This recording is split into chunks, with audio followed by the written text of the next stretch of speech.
Oh, he was a very humble man. It's a chapter in San Diego's history David Everett wants us to hold close. We weren't overly proud. We didn't go around bragging because it just was part of our life. David's father, Lou Everett, was a famous test pilot for Ryan Aeronautical, who died on April 27, 1965. This is the day of. When David was 9 years old. Ryan's XV-5A crashes.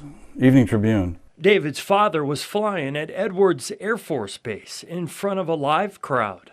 Hovercraft falls, explodes on dry lake bed.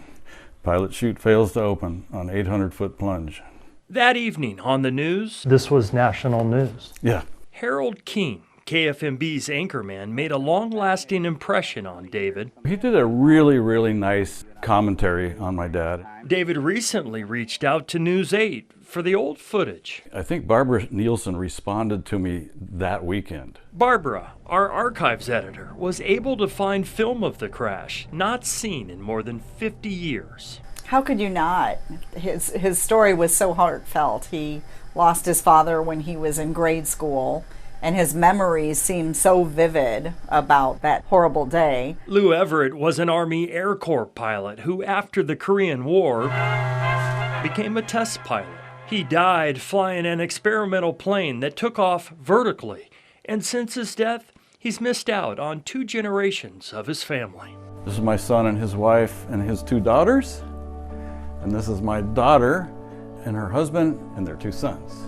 Test pilots and aviators like Lou Everett were national heroes. This is your dad, and that's Neil Armstrong. Yeah, isn't that a great picture? But to David, this was just his dad, who, as a 4th grader, he idolized. I wish I could be more like him, you know? It's a chapter in military history David treasures. He died, with his boots on. He doing exactly what he wanted to do.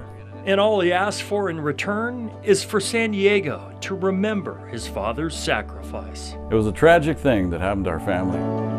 In the Zevely-zone, We shouldn't forget about it. Jeff Zevely, News 8.